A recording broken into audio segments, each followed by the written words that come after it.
Namo tassa bhagavato arahato samma sambuddhassa. Namo tassa bhagavato arahato samma sambuddhassa. Namo tassa bhagavato arahato samma sambuddhassa. First of all, let me start with paying homage uh, to the triple gem, that is the supremely enlightened Buddha, the noble Dhamma, and the Holy Sangha. Secondly, I pay my humble salutation at the lotus feet of our Guruji, Most Venerable Acharya Buddharakkhita Bharavanti ji, and I pay my humble salutation to Guru Bhante ji, and I pay my humble salutation all the Sangha members here, my dear Samneras, Anagarikas, and my dear Upasakas and Upasikas who are present here. Once again, I welcome all of you to Mahabodhi Society, Bengaluru, who are in person here and who have joined in online. Today, as we have done puja, undertaken Panchashila, so let us start the another day with mindfulness, peace, compassion, and loving kindness to all living beings by committing ourselves totally in the Buddha, Dhamma, and Sangha, by undergoing uh, under the refuge of the Buddha, refuge of the Dhamma, and refuge of the Sangha. This is our refuge that we are going uh, there, because this refuge is our shelter. Okay, this refuge is our shelter. When you have gone to the refuge of the Buddha, which means you have, which means um, being away from the mental defilements, that is lobha, dosa, and moha. Okay, so likewise, you have started your journey under the Buddha by listening and practicing the Buddha's teachings, coming here all the time, coming here every Sundays here, and listening the Dhamma and meditation. And all these things are what? All these things are uh, good things that you are accumulating, that you are accruing in your life, and that you are practicing. It will help you forever in the life after life. Okay, so today we will discussing about one should know self-restraint and the lack of restraint. So these two things in our life is very poor that we are practicing. These two things, how one should know how to do self-restraint and the lack of restraint. So first thing, I'm going to be talking about the lack of restraint. That is, the Buddha highlights in several suttas that you will find this, that is called Indriya. Okay, Indriya Samvara, or Indriya. Indriya is six sense basis. Okay, so Indriya Samvara, and it will get several suttas also. The Buddha highlights, you know why, how the Buddha highlights this lack of restraint?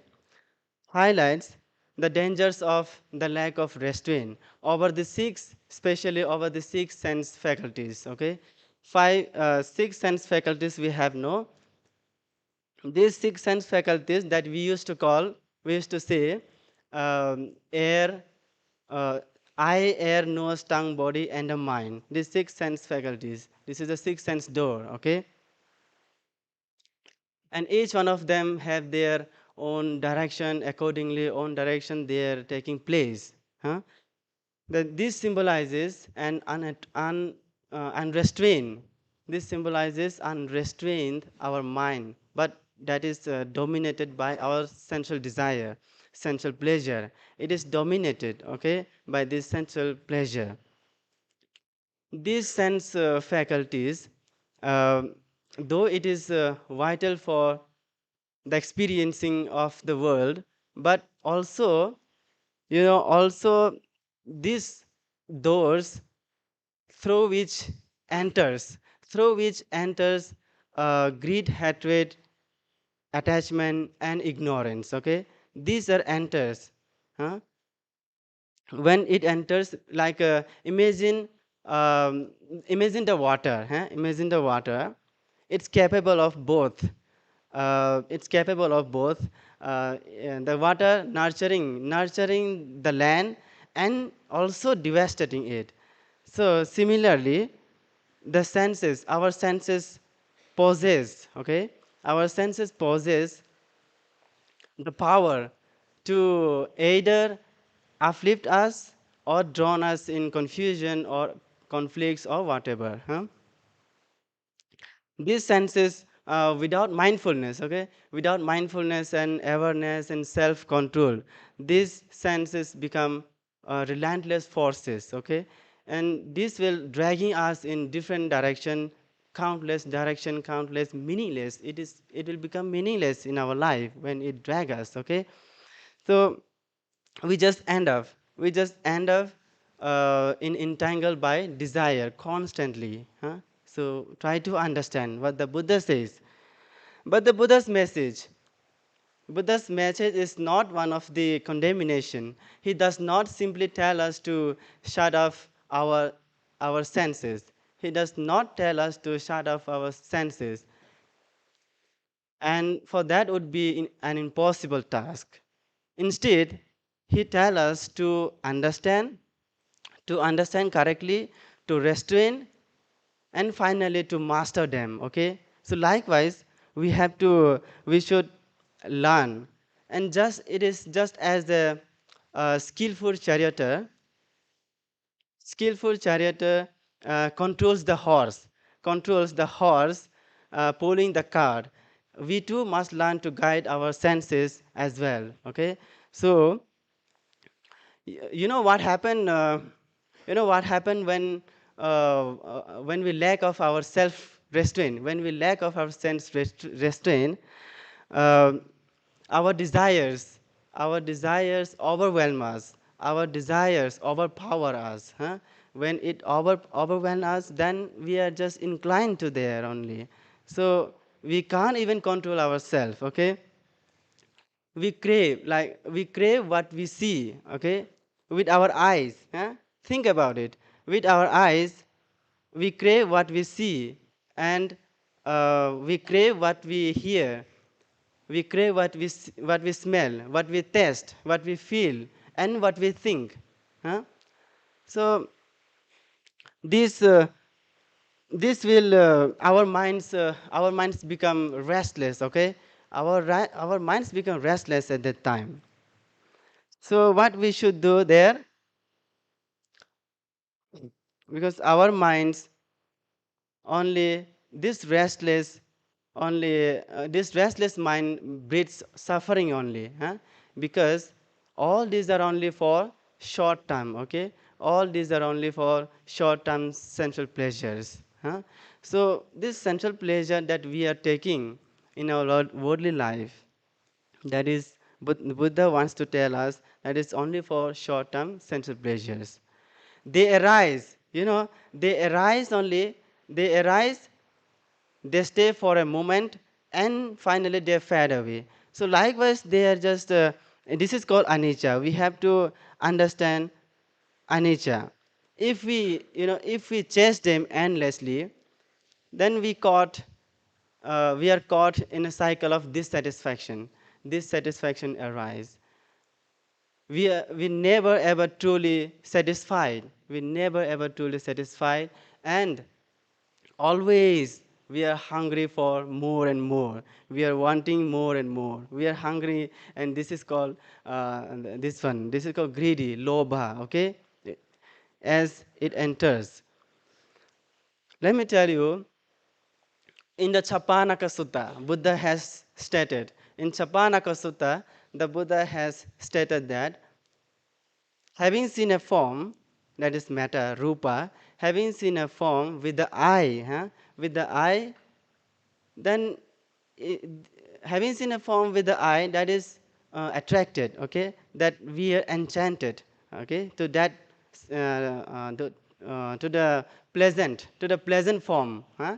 That a pleasant form, pleasant matter, pleasant rupa that we are taking the pleasant there. And also resentments by an unpleasant form. So unpleasant form, you when you see, then you are taking resentments. It arises resentments, that is angry or hatred, something like that. So he remains. He remains having not. If a person having not remains established in mindfulness, what will happen to you? What will happen to him? If a person, if he remains having not mindfulness and awareness, he doesn't even understand as it really is. That is liberation of mind, liberation by wisdom, wherein unwholesome qualities truly cease without any remainder. So likewise, all other five senses, that is, having heard, the chakku is see by seeing, and then having heard a sound with the air is attracted to a pleasant sound, huh? Pleasant sound. Having smelled a smell with the nose is enchanted to a smell, to a taste, okay? And having tasted a taste with the tongue is attracted to a pleasant taste, huh?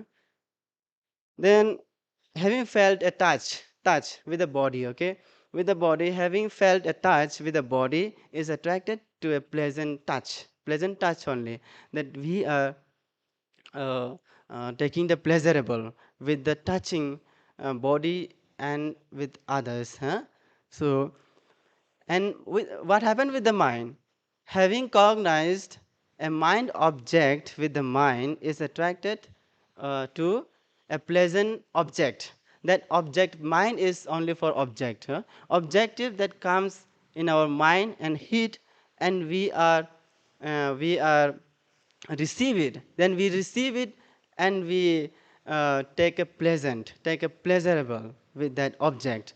So this is called the lack of self-restraint. The Buddha teaches us to be gatekeepers for these sense faculties, for these sense doors, huh? Not by shutting them off, but by watching them with mindfulness and awareness, huh? When we see only, like when we see, we should simply see, huh? When we see, we should simply see. When we hear, we should simply hear without attachment, huh? When we see only, we should see. When we hear only, we hear only. And then when we smell, we should only smell, okay?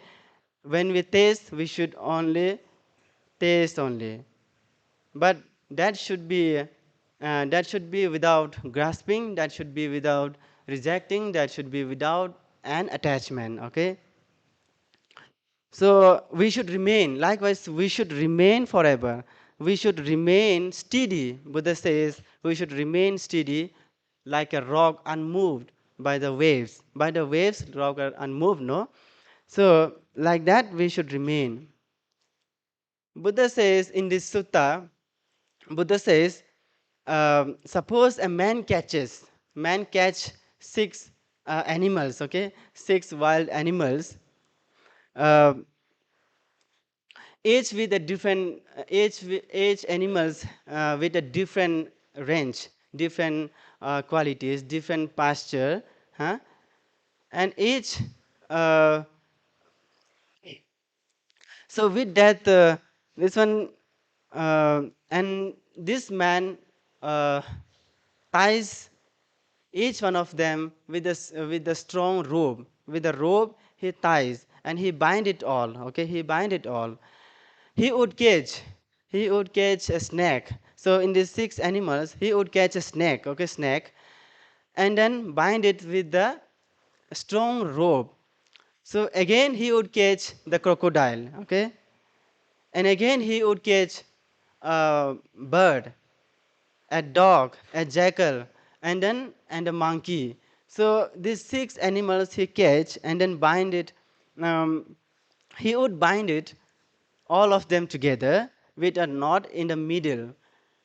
So and leave them like that. So like that he will leave, and what will happen to them?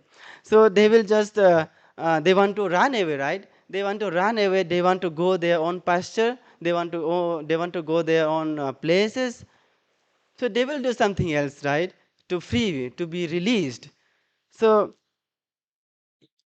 then those six animals each will pull away in their own direction. Okay, its own pasture, its own range, they will pull away.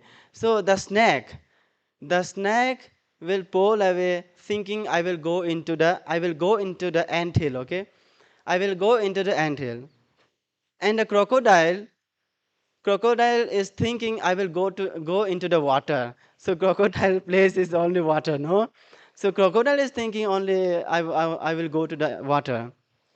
And the bird is thinking I will fly into the sky. And um, dog the dog is thinking I will go into the village.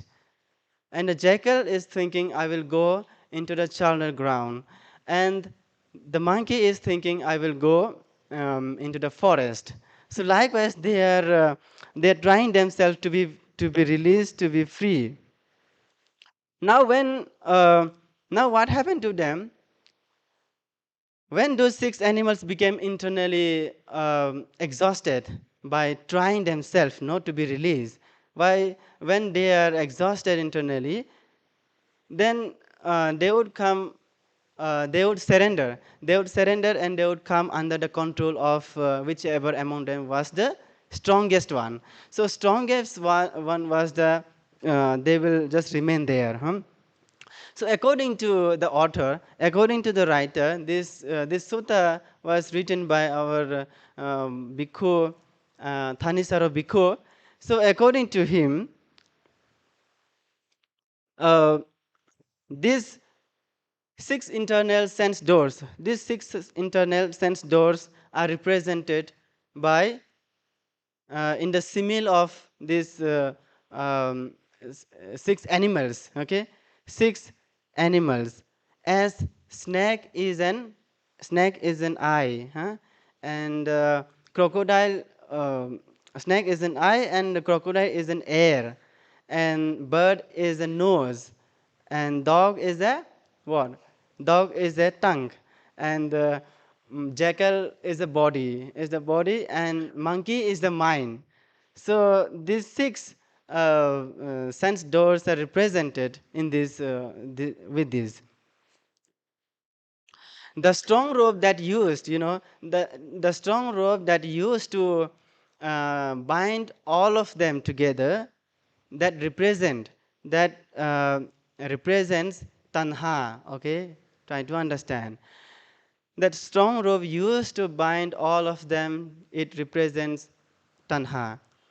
And while not in the middle, that used to represent avijja.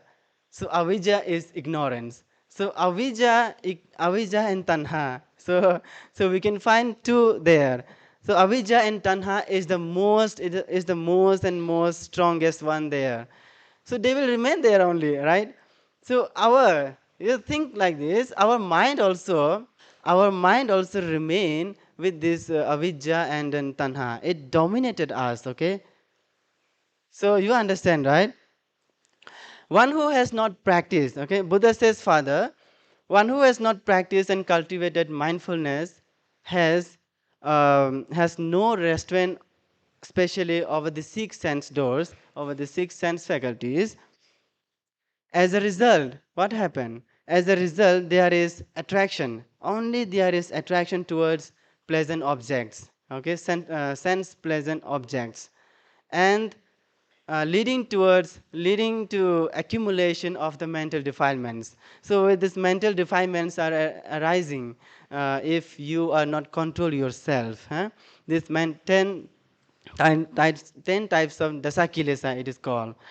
So in the same way, if a person has not developed, huh? If a person has not developed and pursued mindfulness and awareness, the eye is attracted, the air is attracted, huh?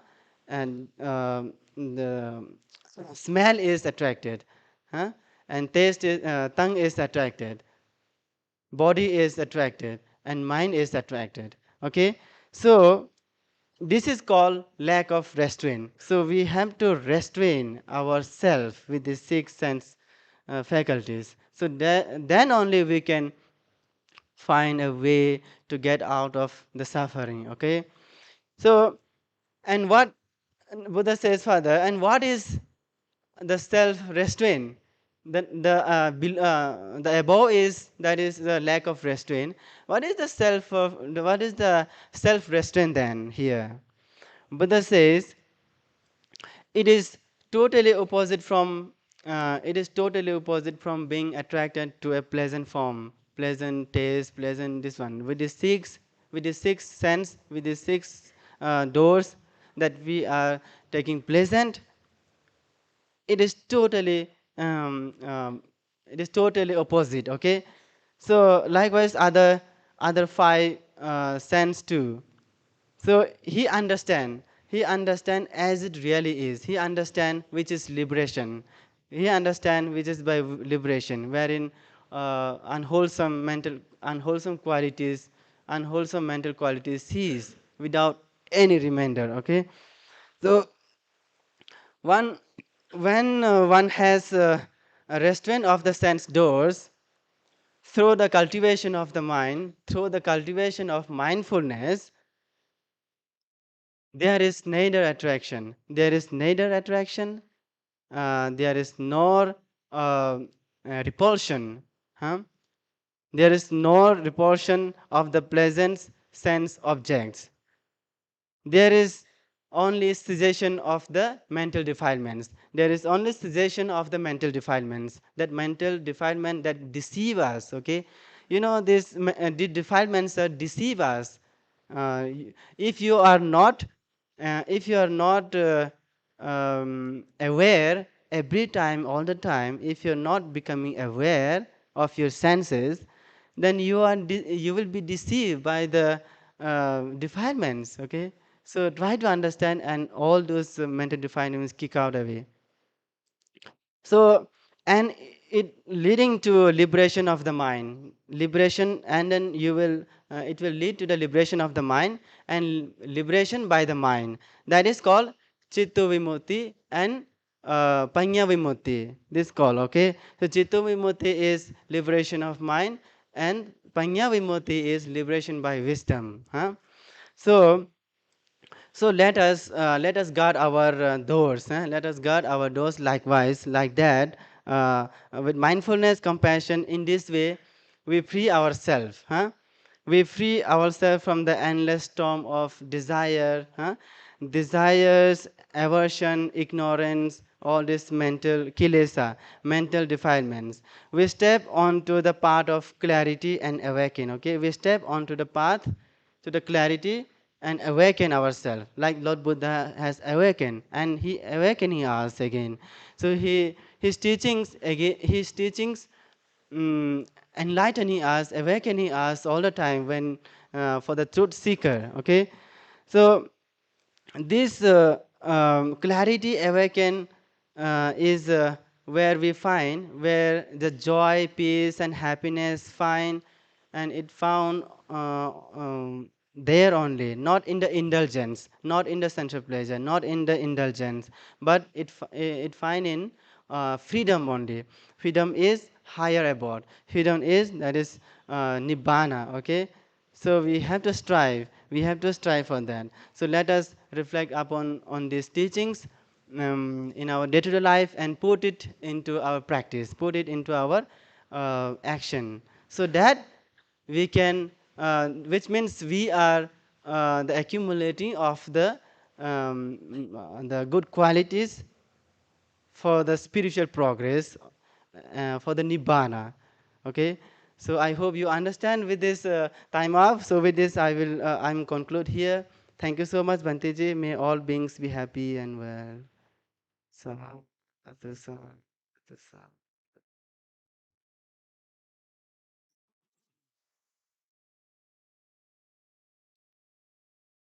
Thank you very much, Venerable Nyanabodhi. What is the sutta you said? Chapanaka Sutta. Chapanaka Sutta tells about uh, how to be free from suffering here and now. With but this needs moment to moment, moment to moment observation. Eyes, ears, nose, tongue, body, and the mind.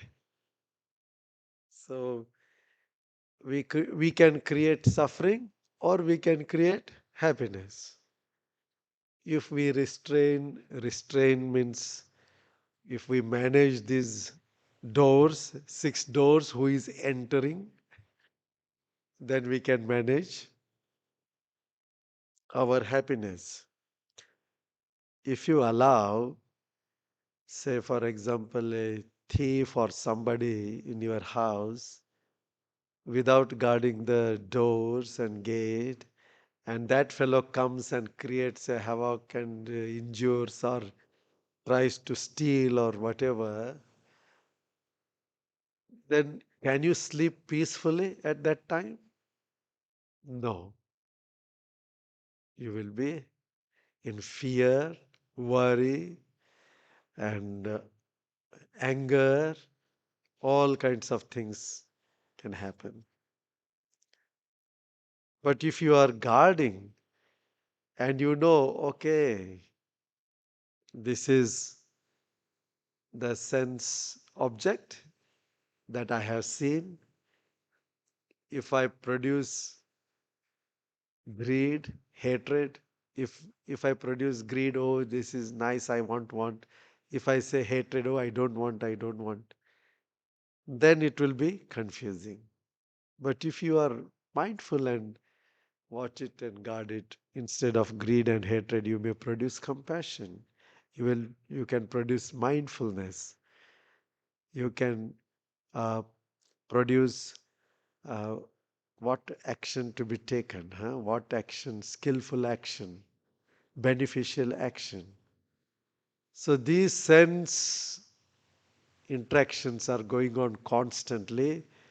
So we have to be alert constantly.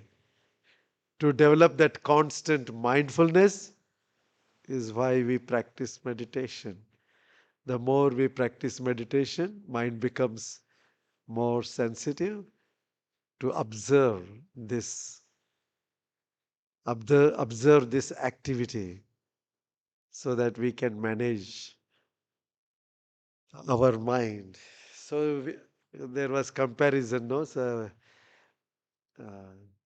comparison with the animals.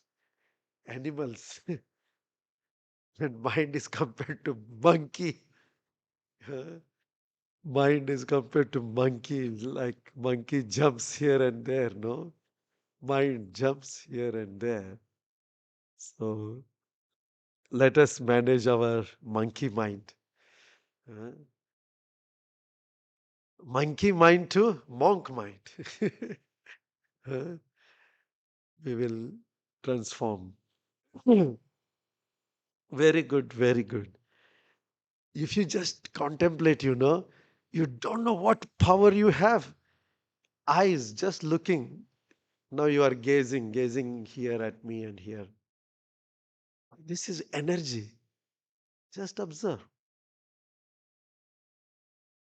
I am able to seeing, seeing, the process of seeing. You see, what an amount of energy and capacity of our body and mind together. Amazing. This is amazing.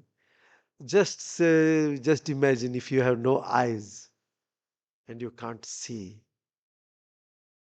What will happen? The whole visual world doesn't exist to you. The whole vision, huh? The word of vision, the whole experience of what we see is not there. But now just see, see how it works, how intensely it is going on. The process of seeing is also hearing. So these are very beautiful things. Just you, if you observe, I am seeing. What is this seeing? Seeing. Image is going so fast, hitting all the every moment to moment. It is like uh, intense activity. Oh, that will be very excellent vipassana meditation when you observe that. That capacity we have. And with that capacity, if we misuse, we create greed, anger, hatred, dislike, ignorance, and then suffering. If we use, then we create wisdom, then we create compassion, metta, mindfulness, happiness. Six doors, huh? Remember, very, very important teaching. Very good. Now, before we conclude, we have another very pleasant uh, naming ceremony of Sunanda Sampath and Dhanalakshmi. Upasika, please bring your baby here. Bandi, Allah Bandi New Sampath family. Uh, Today is the 90th birthday of N. Sampath Rajan. You also please come.